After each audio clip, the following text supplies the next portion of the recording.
Welcome to Daily Strength. My name is Joe Stowell. Today let's talk about being ready for that moment when Christ breaks through the sky to take us home.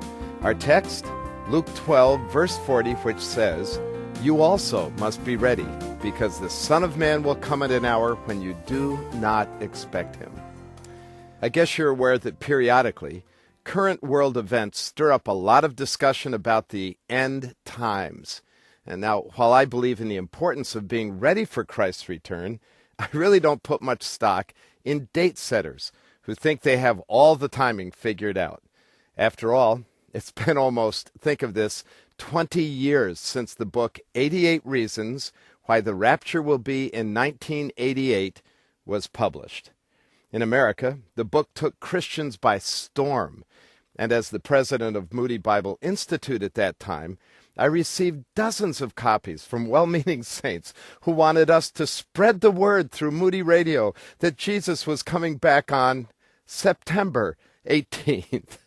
Well, since Jesus said no one knew the time of his return, I dismissed the book as just another Bible crackpot publication. But to this day, I'll never forget getting up on the morning of September 18th. As skeptical as I was, I couldn't help but wonder, wow, what if the guy who wrote this book is right? What if this is my last day on earth?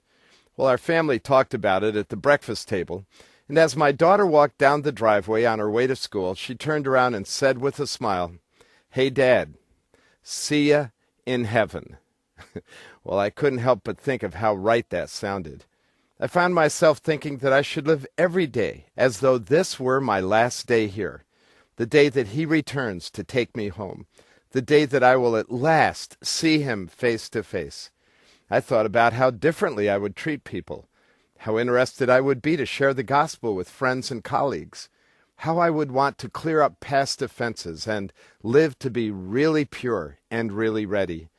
As Jesus said in Luke 12, "Stay dressed for action and keep your lamps burning, and be like men who are waiting for their master to come home.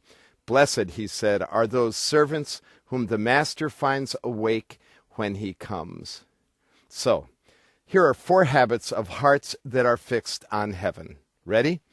Be confidently riveted on his sudden return. Remember, as 1 Thessalonians 5:2 says, that he will come like a thief in the night. Secondly, be pure.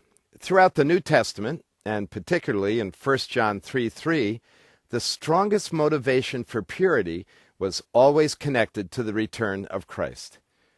And then habit number 3, refuse to get stuck here. After all, as people of faith, we are, as Hebrews 11:13 says, strangers and exiles here. And then lastly, invest in eternity.